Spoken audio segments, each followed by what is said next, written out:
Here's your Forbes Daily Briefing for Tuesday, May 7th. Today on Forbes, why activism at work could get you fired. By the time Iman Hassim received notice on April 17th that she was being fired from Google, she was ready to leave. The 23-year-old software engineer had joined the company in 2022, straight out of the University of Texas at Austin. She was excited to be going to work for a company she thought wasn't involved with military technology after encountering defense industry heavyweights such as Palantir at campus recruiting events. But her enthusiasm was short-lived.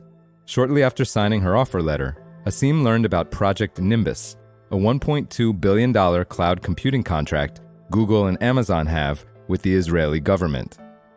After the October 7th Hamas attacks on Israel, Hassim joined No Tech for Apartheid, an advocacy group of tech industry employees focused on ending the contract, and decided to participate in an April 16th sit-in at Google's Seattle office.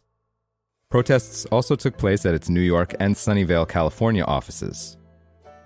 Hassim is one of about 50 employees who were terminated from Google.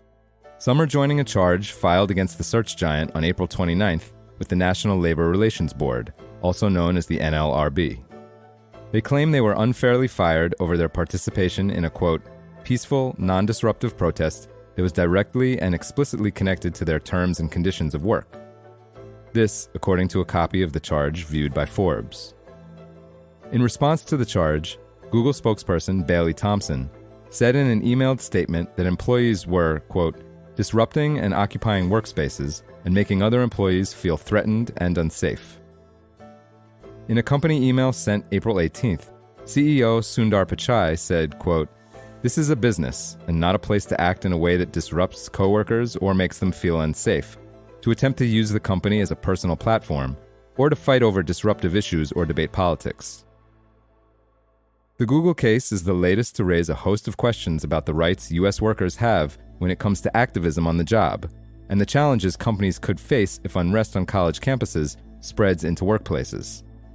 For employers, a recent ruling from the NLRB may expand questions about some workers' protected political speech and its connection to working conditions. And for employees, the fundamental question is this: what can I really do and say when it comes to activism at work? Mark Hanna, a Washington, D.C.-based labor and employment lawyer who represents workers, says, quote, this is a fraught issue. There are too many ways where employers and employees are going to fall into traps by either clamping down too hard or risking their job by being too expressive. Everybody should be careful here.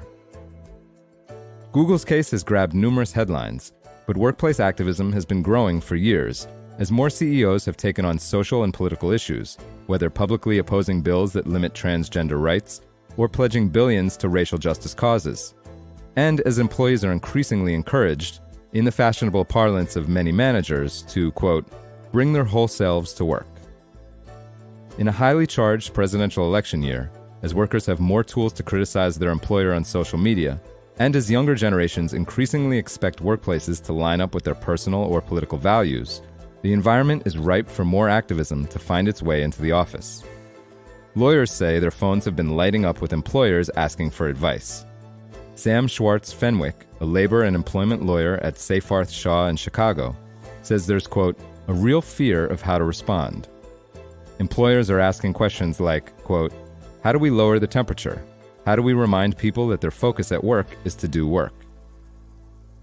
For employees who want to engage in protests at work, the legal questions are also complex. But the protections are relatively limited. By and large, there are fewer protections for employees than many people think, but there are key exceptions. Depending on whether the employee works for the government, is in a union with a collective bargaining agreement, or has another contract in place, is covered by certain state laws, or based on what issues employees are protesting.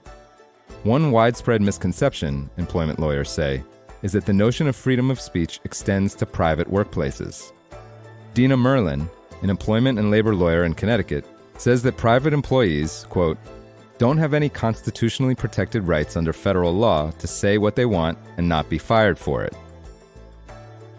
For full coverage, check out Jenna McGregor and Maria Gracia Santillana Linares' piece on Forbes.com.